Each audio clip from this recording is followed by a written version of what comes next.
This is a full story. Kitten wishes you all a happy and enjoyable story. My wife's first love had an accident, and she wanted to take care of him, to nurse him until he was discharged from the hospital. I humbly pleaded with her not to go, but she scolded me for being shameless and heartless. Watching her angrily walk away, I retracted my sorrowful expression and happily made a phone call. It's done. Send the money. That's right. I love her. I was just pretending. Her father made me promise to marry her for 3 years, to break her apart from her delinquent first love. Life is like a play. All depends on acting skills. I, as the devoted servant, played my role to perfection. And now, the 3-year deadline has arrived. Haley was packing her clothes in the room. Tony had been in a car accident and was hospitalized. She had to go to the hospital to take care of him and wouldn't be back for at least 10 days. I sat on the sofa, my head lowered, running through all the sad moments in my life in my mind. I feared I might laugh out loud. Haley dragged her suitcase out of the bedroom. She looked at my despondent figure and said softly, "You don't need to act so miserable. Tony is the patient. Why are you being jealous? Rocky, I hope you can be more rational while I'm not home. Please don't cause trouble at the hospital for me and Tony." "Fine, you go then." I was immersed in the joy of impending freedom and slipped up with my words. Haley frowned. "What are you up to now?" I snapped back to reality. I couldn't help but smile inwardly. What bad intentions could I possibly have? It was just the excitement before my liberation, seeing that I had no response. Haley tiredly packed her things and prepared to leave. I couldn't help but laugh bitterly to myself. Money is hard to earn, and reality is tough to swallow. Even if it's the last day, I have to walk it through, crying. When it comes to being a devoted partner, I'm a professional. So, I stood up and grabbed Haley's arm. "Don't go." "Okay." Longing, humility, grievance, and brokenness. My acting skills peaked at this moment. Haley showed no emotion, coldly brushing my hand away. "Rocky, I don't want to create a scene." I tugged back. "Haley, you're my wife, not his. You certainly have a clearer understanding now, but don't forget, if you hadn't played my dad like a fiddle 3 years ago, you wouldn't be marrying me." "But Tony," I pretended to be stunned. I forced a bitter smile. "Do you hate me?" Haley didn't respond, but the answer was already clear. "You still love him, right?" I asked again. She remained silent, her expression grim. "Choose between me and him." I pushed her to decide. It was as if I were saying, "I beg you, choose me." But I knew all too well that this behavior would only infuriate her. After 3 years together, I had mastered the art of knowing how to speak in a way that would make her feel no sympathy, even disgust. As expected, Haley reacted to my words with disbelief. "Enough. Rocky, are you being childish? You can only pick one." I stood my ground, emphasizing my tone. "What is wrong with you?" Haley clearly had exhausted her patience. My tone dropped, tinged with a hint of tears. "Haley, I'm tired. You always choose Tony. Let me ask you again. Between me and Tony, who do you choose? If your answer is still him, I will leave and never disturb you again." "Rocky, why do you always do this?" After a moment of confrontation, she waved her hand. "I'm too lazy to argue with you. I choose Tony." "Okay, every time you ask me this, I choose Tony, and then you'll come back. You say you'll leave, but you can't actually do it. Why don't you just leave for real?" Haley slung her bag over her shoulder and walked to the door, putting on her shoes. Before she left, she said to me, "Don't do this again. It's really shameful." Watching Haley's figure slowly fade away, I withdrew my sorrowful expression and dialed a number. "Deal's done. Transfer the money." The $50 million residual payment has been transferred. I happily packed my bags. I was out the door, buying a villa, and moving in, all in one go. As the saying goes, life is like a play. All depends on acting skills. 3 years ago, Haley's father came to my studio, offering $1 billion, asking me to marry Haley. "You'll be my daughter's lapdog," making her give up on that loser. Joking, right? $1 billion, I'd be his dog in a heartbeat, let alone just a lapdog. I nodded and readily agreed. "She might curse you. She might hate you. Please don't take it to heart and try to fulfill the duties of a husband. Not a problem. Any other requests?" "None." "Great. The deal starts." Client's order. A 3-year marriage contract. After 3 years, I will leave your daughter. At which point, please settle the final payment. Day by day, year by year. I maintained my excellent professionalism up to now. I was finally free. On the 3rd day of enjoying my new home, I received a call from Haley. "I got home today and noticed you weren't around. Where are you?" At that moment, I was soaking up the sun on a bamboo chair by the private pool. "Only 3 days. I looked at the caller ID to confirm her identity. "Isn't that a bit early?" "What?" Haley was confused. I chuckled. "I'm not an unreasonable person. Just spend 3 to 5 days alone to see if your old feelings can return. We'll meet at the Civil Affairs Bureau in a week. Don't miss it." As I was about to hang up, Haley called out to me. "What Civil Affairs Bureau?" "Rocky, what trick are you playing now? Don't joke around. I'm really tired these days. Just stop it." She sighed and continued. "If you're upset and left home, I won't bother you. But when you calm down, remember to come back. Taking care of Tony is challenging enough. Don't add to my burden by causing trouble." Causing trouble? I couldn't help but laugh. Some clients think they're some celestial beings, that they deserve no one else but me. A good beating usually brings them to their senses. Of course, I still have my professional ethics, upholding a perfect after-sales attitude. I patiently explained, "Well, the current package has expired, and there's no remaining balance for repurchase. Didn't you participate in the two-choice lottery a few days ago? Your choice was Tony, so we've unsubscribed on this end. I leisurely sipped my red wine. To put it simply, I want a divorce from you. There was silence on the other end for a few seconds. I extended my finger to count down. 3, 2, 1. That's absurd. Rocky, don't throw a tantrum like this. I want to see how long you can hold out. Beep. The call ended. In the hospital room, Haley cursed softly in frustration. Is Rocky angry because of me? Tony's face was pale as he coughed twice, weakly asking, who knows what he's going crazy about now? Haley wearily wiped her face, then forced a smile at Tony. It's nothing. Just ignore him. It's just a leg injury. Nothing serious elsewhere. I can manage on my own. If it's inconvenient for you, you should go home. I don't want you and Rocky to have conflicts because of me. If you two break up, I'll feel guilty. Tony forced a bitter smile and took Haley's hand in his. Break up. Those were the only words Haley heard from that whole exchange. Haley felt uncomfortable all over. She brushed aside Tony's hand and managed a smile. That won't happen. But what won't happen? Haley herself wasn't quite sure. She only felt her mind in a jumble, her body concerned about Tony's condition, while her heart was uncharacteristically preoccupied with Rocky's earlier talk about divorce. This feeling was strange, like having taken the wrong medicine, disturbing and restless. What a strange coincidence. Haley thought, don't take it to heart. Rocky is just like that. He's jealous. After a few days, it'll be fine. I'll bring him to see you in a couple of days. She tucked Tony's blanket, trying to comfort him, but Tony wasn't so easily fooled. He had noticed Haley's awkward reaction. Haley, you. Tony hesitated. What's wrong? Nothing. Nothing. If it's nothing, I'll go get you a glass of water. Wait. Tony stopped Haley. Do you have something to say? Tony tightened his grip on the blanket, pausing for a moment, then said, Haley, actually for all these years I've... Tony. Haley interrupted him before he could finish. His words hung in the air, unfinished. I'll just go get you some water. Haley fidgeted with her hands and left as if escaping. Haley was at the water cooler, lost in thought about whether she had caught Rocky's madness. Just a moment ago, Tony had clearly wanted to say that he still cared for her, that all these years, his feelings hadn't faded. She realized she felt the same way, and logically, she should have felt happy. So why did she feel so awkward and restless? Why did she interrupt Tony's confession? Why did she sabotage this chance for reconciliation? Why? Haley couldn't figure it out. It seemed ever since she heard on the phone that Rocky wanted a divorce, she had started to act strangely. How odd. In a daze, the hot water she had poured overflowed, burning her fingers. She hurried to the sink to rinse them. Looking at her red, swollen fingers, she suddenly remembered a time she had gotten splattered while frying eggs. Rocky had pulled her under the faucet to wash off the burn. They had been in the midst of a Cold War, just about a year and a half into their marriage. She despised any physical contact with Rocky, struggling to free herself, but he had held her wrist firmly, saying in a low voice, don't move, just rinse it a little longer, and it won't hurt. At that moment, she thought to herself how nice life would be if she were looking across at Tony instead. But now, it seemed she wasn't as fixed on that idea. Wouldn't it be ridiculous for her to run to the hospital to act all cute to Tony, just because she burned her fingers while getting water? The thought of such a comical scene made Haley chuckle to herself. She took out her phone, opened WeChat, and typed a message. My finger is burned. Can you bring me a pack of Band-Aids when you come back? I'll be home tonight. Then, thinking it over, she realized she was already in the hospital. Did she really need him to bring Band-Aids? It felt like she was intentionally letting him know she was hurt. So, Haley quickly retracted the message. However, after staring at the chat for a while, she noticed that Rocky, who always replied instantly, hadn't said anything today. It left her with a strange feeling. What kind of emotion was it? Haley couldn't quite put it into words. The next day, as soon as Haley woke up, she checked her phone, but Rocky still had not left any messages. Their conversation had stopped at that sentence. I want a divorce. The more Haley thought about it, the more agitated she became. So she directly blocked Rocky's number. In the hospital room, Haley patiently fed Tony some congee. Is it hot? She asked. Tony smiled and shook his head. Not hot. Haley, it's really nice to have you here. Haley awkwardly changed the topic. You are my most important friend. It's my duty to take care of you when you're in trouble. Friend. The smile on Tony's face gradually faded. Are we just friends? Haley fell silent. Yes. When did she define her relationship with Tony as just friends? Wasn't Tony the one she had been longing for over the past 3 years? Now that they had finally reunited, why did she keep pushing him away? You and I are friends. So what about you and Rocky? Tony asked straightforwardly.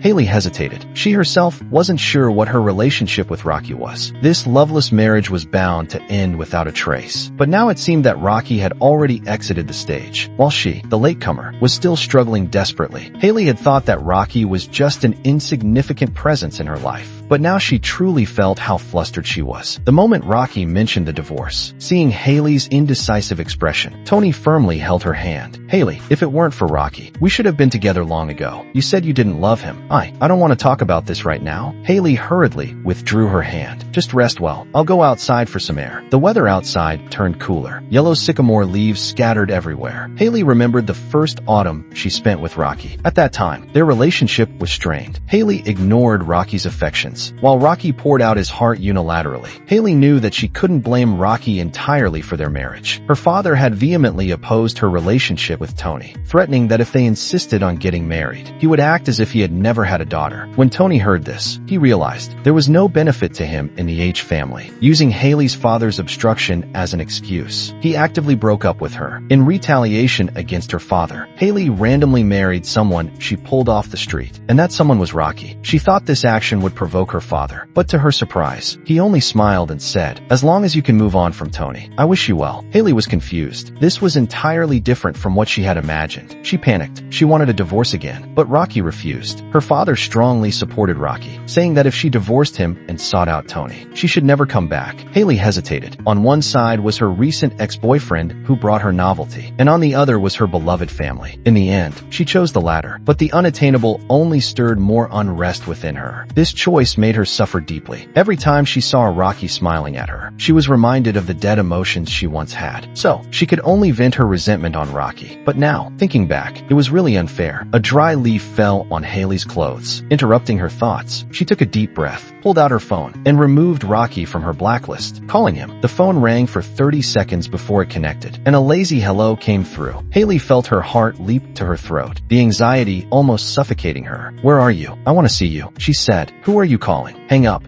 come on, let's drink." Finally free from that witch. Shouldn't we celebrate properly? Some noisy sounds reached Haley through the phone, and she listened intently. Rocky chuckled, shooing his friends away, then half-heartedly said to Haley, "I'm busy right now. I know you're eager to divorce, but don't rush. I'll pick you up tomorrow morning. We'll go to the civil affairs office together. That's settled then. Go spend time with Tony now. I'm hanging up. Wait, hello.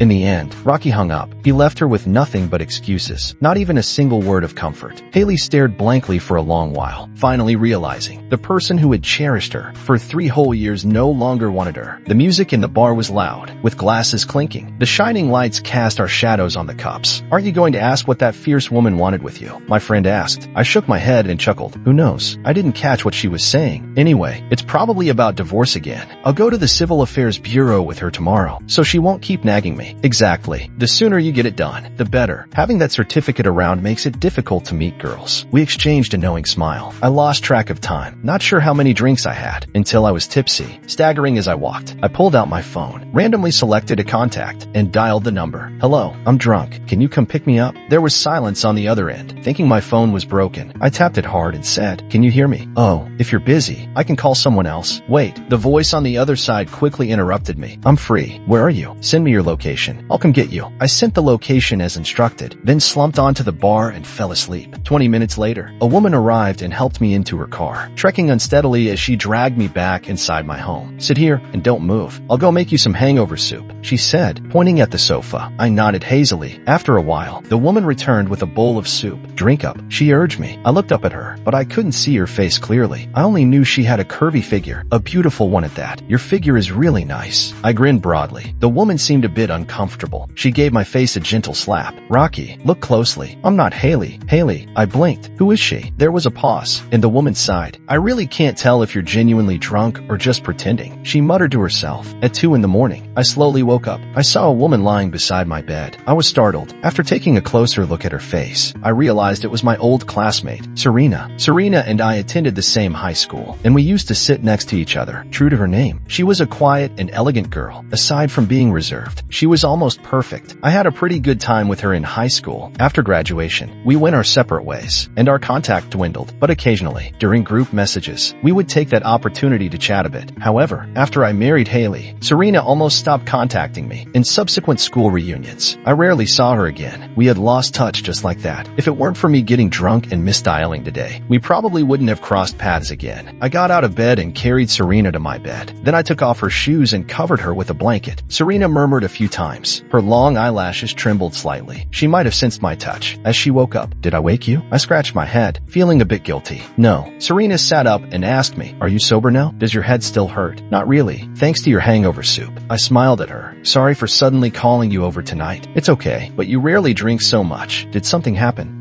Sort Sort of. Something unpleasant. Of course not. On the contrary, I'm too happy. Oh, tell me about it. It's related to Haley. I intended to elaborate, but when Serena heard Haley's name, she lowered her eyes, clearly not interested in hearing more. So I didn't say anything further. Get some sleep. I tucked her blanket in. I'll sleep in the other room. After saying that, I went to the guest room, but in reality, I hardly slept at all in the second half of the night. Firstly, I had overslept. My mind was in an excited state. Secondly, there was a woman sleeping in my house. Certainly, during my student days, I had a fondness for Serena. After all, she was fair-skinned, delicate, pure, and adorable, shy and hesitant, barely speaking to others, yet brave enough to chat with me, her desk mate. Even if our conversations were brief, this special treatment meant a lot to my innocent self, making me feel utterly enchanted. I loved how she was unfamiliar with everyone else, yet so comfortable around me, as if I were her only friend. Her unique exception. I would bring her breakfast, and she taught me English. We exchanged little gestures, creating a wonderful rapport. As time went by, everyone assumed we were a couple. A few mischievous classmates would call her sister Serena in front of me, causing her face to flush instantly. Everyone laughed and teased her about her reddened cheeks. She would cover her eyes and sweetly say it was due to the heat. One Christmas Eve, Serena gave me an apple, which was a rather ambiguous gesture for students. It felt like a declaration of affection. Even to this day, I remain unsure of Serena's true feelings at that moment. Was it just a wish between classmates, or was it a hidden expression of love? But no matter what, it remains unprovable now. After graduating high school, Serena asked about my future aspirations. I told her my ambitions, and she nodded, as if pondering something. Later, I didn't make it into my first choice due to a slip in my application. On the day I checked my admission status, Serena called to inquire about the results. After confirming, she fell silent. Even if we are far apart, we can still be friends, right? She asked. I assured her we would remain in touch. Yet, we ended up losing contact. During the first weekend of university, I called her, wanting to visit her school, but I couldn't reach her. She returned my call, but I was in class and unable to answer. When I called back after class, there was no answer again. We always seemed to miss each other. The times we were in sync were few and far between. Later, after graduation, I got busy looking for work, and a considerable time passed without any communication, until I met Haley's father, made a pact with him, and at the first class reunion after marrying Haley, Serena learned about my marriage, suddenly feeling unwell and leaving midway. Since then, it seems we haven't crossed paths again. Early the next morning, someone rang my doorbell. I stayed in bed, not wanting to get up, but the sound of the doorbell kept ringing. Then there was another round of knocking. After a while, I heard the sound of the door lock being opened. Haley anxiously said, "Rocky, I think we should talk." Her words were cut off, because it was Serena who opened the door. "It's you," Haley said, her voice tense. She had only met Serena once before. At that time, Haley hadn't paid much attention to her, even thinking that if I fell for someone else, it would be better to initiate the divorce myself. I casually threw on a jacket and came out of the bedroom. When Haley learned I was living under the same roof as Serena, her face darkened. "Rocky," she yelled at me. I yawned. "Stop yelling. Stop yelling. I know you're anxious, but does it need to be this urgent? At this hour, the Civil Affairs Bureau might not even be open." What did you say?" Haley looked confused, seeing her like this. I found myself equally puzzled. "Aren't you here to get a divorce from me?" I asked her. Haley froze. Her fingers clenched tightly at her sides, turning white at the knuckles, and her lips involuntarily twitched. "Is that really how you want to get a divorce from me?" Haley said in a low voice. "Then what else?" I laughed as if it were a joke. "Aren't you too?"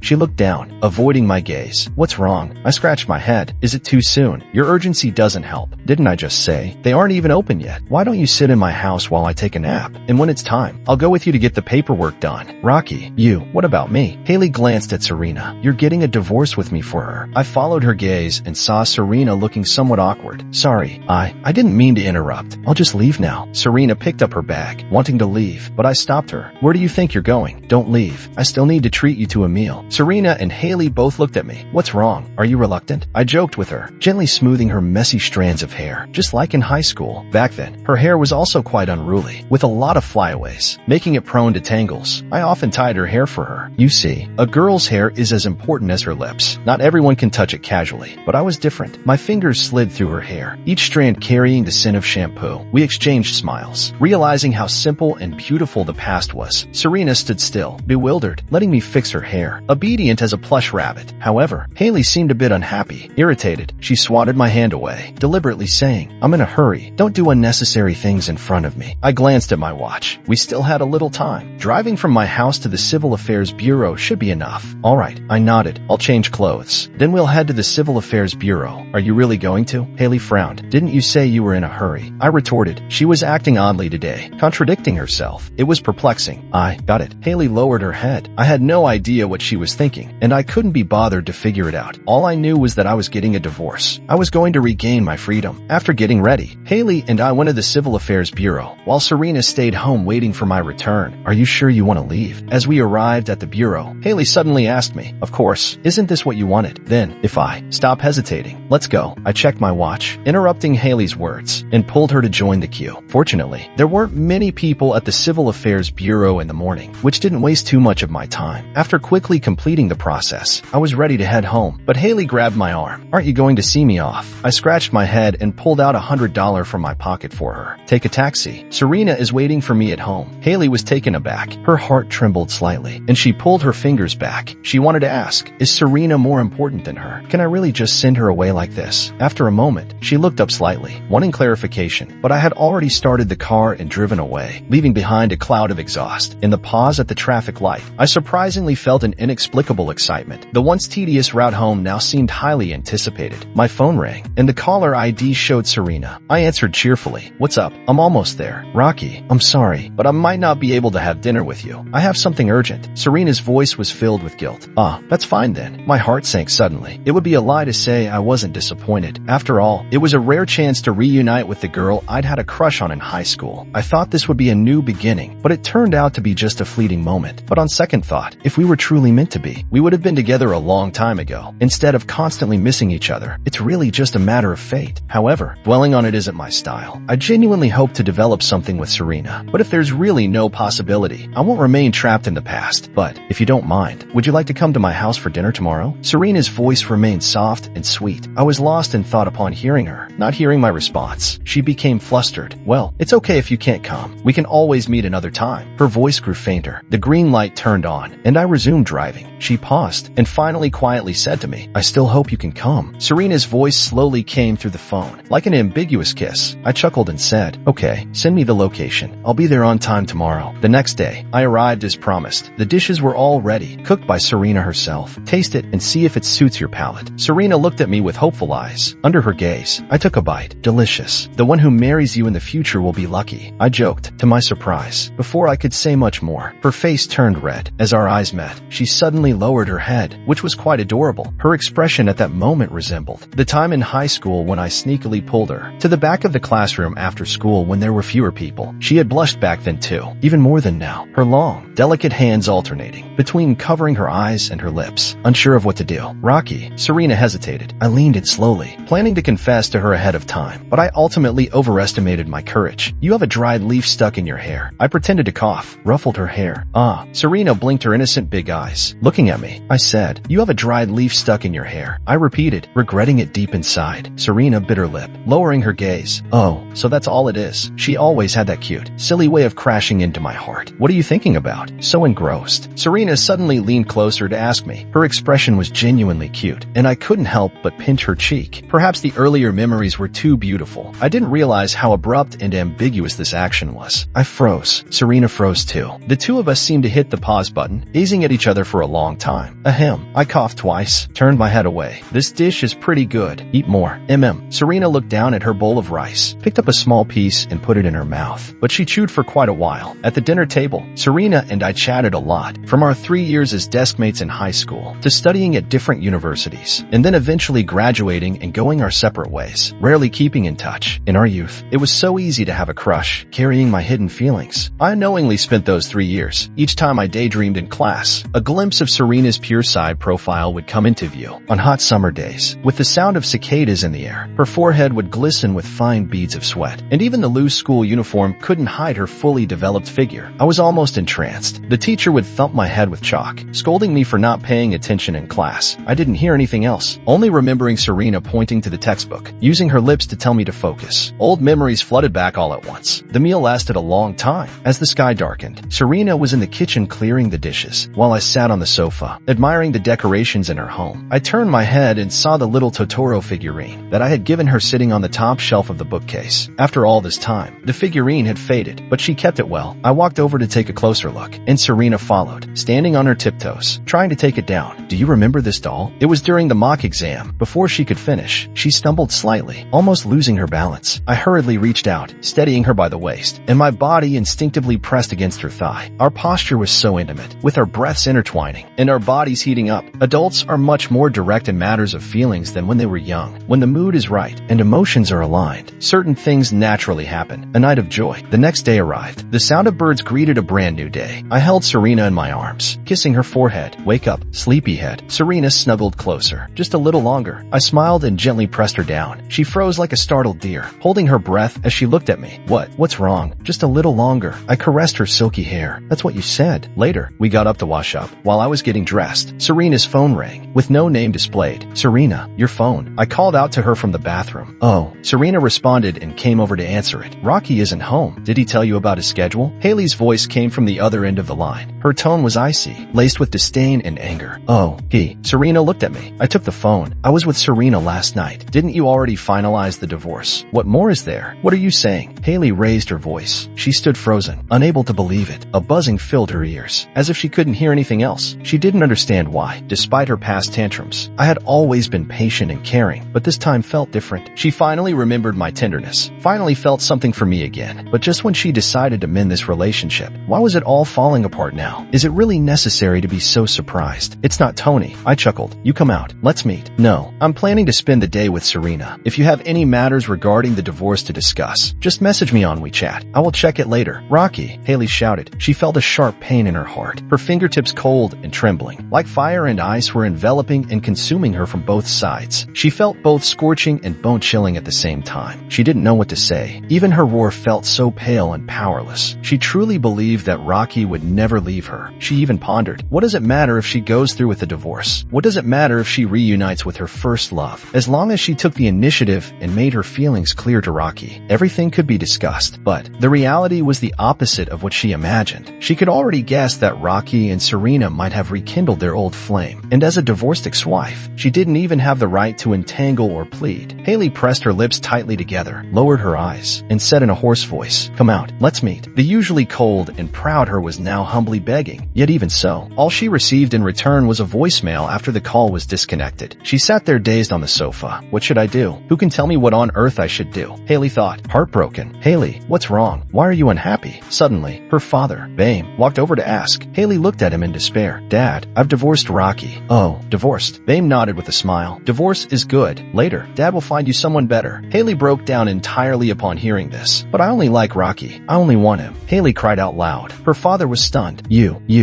What did you say? Dad, I don't love Tony anymore. The person I truly love is Rocky. I spent 3 years finally understanding my heart. But, Dad, please tell me, what should I do? Bame felt helpless. He initially planned for Rocky and Haley to be married for 3 years, so that Tony would completely give up on her. He knew that Tony was merely after the H family's money, and once Haley married Rocky, he would surely slink away. Bame didn't hold much hope for Haley. He knew she loved deeply, and was unable to extricate herself from those feelings. He didn't expect to change Haley's feelings through marriage. He just needed to change Tony's mind. He understood this was just a temporary measure, but for the sake of his only daughter, he was willing to spend money and effort. But he never expected Haley would actually fall in love with Rocky. Haley, my dear daughter, Bame sighed deeply, sat down next to Haley, and patted her back, saying, think about it. You'll be married for 3 years. Rocky treats you with utmost care. If he loves you so much, how could he simply let go? Right. He's just heartbroken right now. Give him a little more time. He'll surely come around. Really?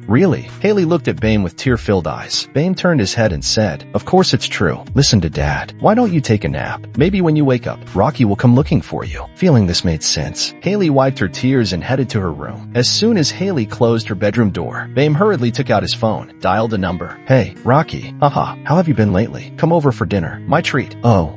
Bame let out a hiss and got straight to the point. Son-in-law, it's been 3 years with Haley. Don't you feel any affection at all? Mr. Haley, just call me by my name. I married her just for the money, and now that the contract is up, we'll divorce on time. As for feelings, you've seen over these 3 years, Haley doesn't like me, and I don't like her either.